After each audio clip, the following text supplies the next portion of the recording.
ఈ సాయంత్రం సమయంలో మరి కాలనీలో కొంత యేసుక్రీస్తు గురించి ఇవాళ ఆదివారం కనుక పరిశుద్ధ దినం కనుక కొంత యేసుక్రీస్తు సువార్త మీద పంచుకోవడానికి ఈ విధంగా వచ్చి ఉన్నాము. పరిశుద్ధ గ్రంథం బైబిల్ చదివిస్తున్నది, రక్తము సిందించకుండా పాప క్షమాపణ జరగదు అని. రక్తము సిందించకుండా పాప క్షమాపణ జరగదు. కాబట్టి రక్తం సిందించాలి. పాపం పోవాలి అంటే రక్తము కావాలి. ఈనాడు ఎంతో మంది పాపాలు పోవటానికి ఎడ్ల రక్తమును, కోళ్ళ రక్తమును, అనేక విధాలుగా రక్తాలను సిందించి వాటిని బలర్పించి పాపం పోవాలని చూస్తున్నారు. అయితే దేవుడు చెబుతాడు, జంతువుల రక్తం ద్వారా పాపం పోదు. ఎందుకంటే జంతువులకి ఆత్మ లేదు, వాటికి ఏమి తెలియదండి. మానవునికైతే శరీరము, ప్రాణము, ఆత్మ ఉంటుంది. అదే జంతువులకైతే శరీరము, ప్రాణం మాత్రమే ఉంటుంది. ఆత్మ తెలియదు, ఆత్మ లేదు. ఆత్మ లేనిది దేవునికి ఇష్టం లేనిది. కాబట్టి ఆ రక్తం ద్వారా పాపం పోదు. కాబట్టి రక్తం కావాలి. కాబట్టి ఎవరి రక్తం కావాలి? పరిశుద్ధుని రక్తం కావాలి. పరిశుద్ధుడు ఎవరు అంటే యేసుక్రీస్తు వారే పరిశుద్ధుడు ఈ లోకంలో. ఎందుకు పరిశుద్ధుడు అంటే ఆయన ఈ లోకానికి వచ్చేటప్పుడు, తల్లి గర్భము నుంచి వచ్చినప్పుడు పాపము లేకుండా వచ్చాడు. ఈ లోకంలో జీవించిన 33.5 సంవత్సరాలు కూడా పాపము లేకుండా జీవించినాడు. కాబట్టి ఆయన పరిశుద్ధుడు.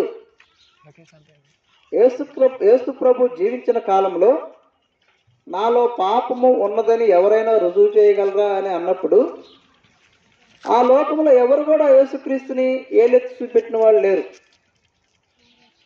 కాబట్టి ఆయన పాపము లేనివాడు, ఆయన పరిశుద్ధుడు, నీతిమంతుడు. కాబట్టి అనేక విధాలుగా ఈ గ్రంథాలు కూడా ఘోషిస్తాయి, రక్త ప్రోక్షణ ఆవశ్యకం, తదరక్తం పరమాత్మనీయన పుణ్యదాన బలియాగం. రక్త ప్రోక్షణం, రక్తం సిందించబడాలి. ఎందుకు? పాపం పోవటానికి. ఎవరి రక్తం? పరిశుద్ధుని రక్తం. పరిశుద్ధుడు ఎవరై అంటే యేసుక్రీస్తు వారే. ఎందుకు? ఈ లోకానికి మానవుని రూపంలో వచ్చాడు. ఆయన దేవాతి దేవుడై ఉండి పరలోకంలో లేక స్వర్గరాజ్యంలో నిత్యము సుఖంగా జీవించవలసిన వాడు అయి ఉండి మానవుల పాపము పరిహరించడానికి, మానవుల పాపము తీసివేయడానికి ఈ లోకానికి మానవుడిగా వచ్చినాడు. దేవుడిగా వస్తే ఎవరికి తెలియదు. కాబట్టి మానవుడిగా రావాల్సి వచ్చింది.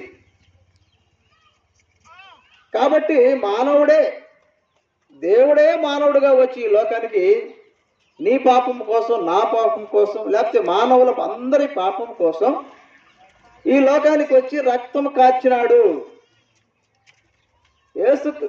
మనుషులందరూ జీవించడానికి ఈ లోకంలో పుట్టినారు. కానీ యేసుక్రీస్తు వారు చనిపోవడానికే ఈ లోకానికి వచ్చినాడు.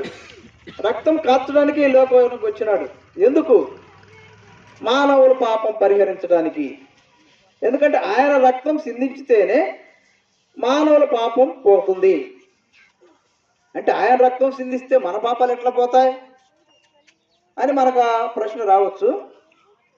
అయితే యేసుక్రీస్తునందు విశ్వాసం ఉంచుట ద్వారా, యేసుక్రీస్తుని నమ్ముట ద్వారా, యేసుక్రీస్తుని దేవుడిగా స్వీకరించడం ద్వారా మన పాపాలు పోతాయి.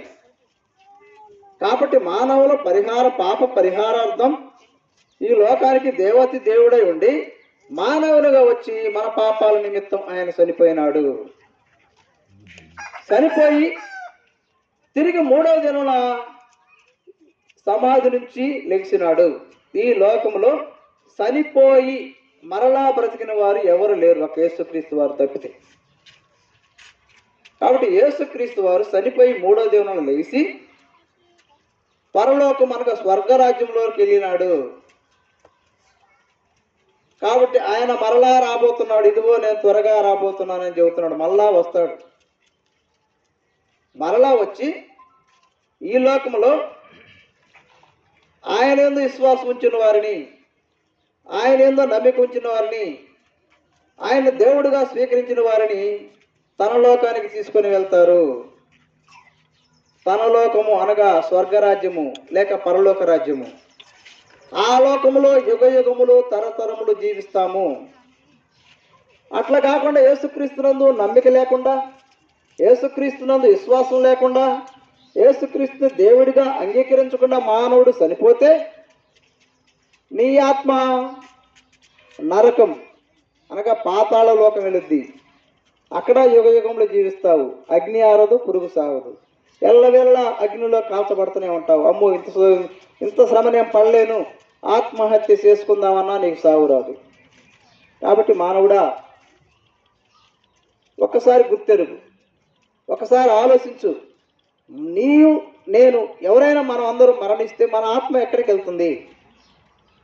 మన ఆత్మ దేవుని రాజ్యమైన పరలోకం వెళ్ళాలంటే, మన ఆత్మ దేవుని రాజ్యమైన స్వర్గరాజ్యం వెళ్ళాలంటే మనము ఈ లోకములో బ్రతికొండగానే యేసుక్రీస్తునందు విశ్వాసం ఉంచాలి. ఆయన రక్తంలో మన పాపములు కడుక్కొనవాలి. పాపం లేకుండా చనిపోయిన వాడు నీ ఆత్మ దేవుని రాజ్యం వెళ్తుంది.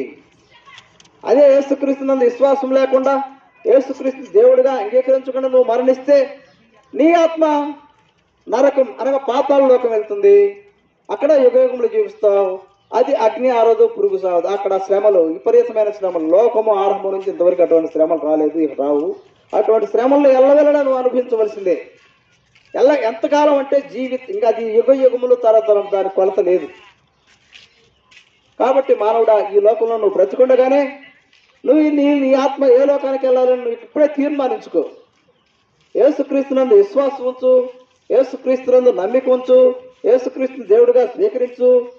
నీ ఆత్మ దేవుని రాజ్యమైన పరలోకం వెళ్తుంది. దేవుడి వాక్యం దీవించును గాక. మీరు ఇంకా ఎక్కువగా తెలుసుకోవాలంటే మనకు పిడుగురాల ఆర్టీసీ బస్ స్టాండ్ వెనకనే బెత్లెహేము అమృత ప్రార్థనా మందిరం ఉంటుంది. అక్కడ ప్రతి ఆదివారం 10 గంటలకు దైవారాధన ఉంటుంది. మధ్యలో కూడా నియామక కూడకలు ఉంటాయి. రండి, వచ్చి యేసుక్రీస్తు గురించి కొంత తెలుసుకొని ఆత్మీయంగా మేలు పొంది నీ ఆత్మ కూడా దేవుని రాజ్యం వెళ్ళాలని దేవుని ప్రభువుని ప్రార్థించవచ్చు. ఎల్లవేళ రండి, సేవకులు కూడా అందుబాటులో ఉంటాడు. మీకోసం ప్రార్థన చేస్తాం. పరిశుద్ధమైన తండ్రి, స్తోత్రములు. ఈ వీధిలో మీ ఆస్తుని నిలబెట్టుకొని మీ రక్షణ గురించినటువంటి సునాదము వినిపిస్తూ వచ్చినారు. స్తోత్రములు. చెప్పబడినటువంటి మాటలు విన్నటువంటి వారి హృదయాల్లో నీరు కట్టి ముద్రించండి. ఈ ప్రాంతాన్ని, ఈ కాలనీని దీవించనైనా ఆశీర్వదించు. వారి యొక్క పాడి పంటలు, ఉద్యోగాలు, వ్యాపారాలు, చేతి పని, కూలి పని సమస్తమును, వారి బిడ్డల చదువులను మీరు ఆశీర్వదించి దీవించండి. ముఖ్యంగా యేసు ప్రభు దేవుడని గుర్తురాయటానికి సహాయం చేయండి. ఈ యొక్క కాలనీలో ప్రతి కుటుంబాన్ని మీరు దీవించమని ముందుకెళ్తుండగా మీ సహాయాన్ని కోరుకుంటూ యేసు ప్రభు నామంలో స్తుతించి ప్రార్థిస్తున్నాం తండ్రి. ఆమేన్. మా అడ్రస్ గమనించండి. పిడుగురాలలో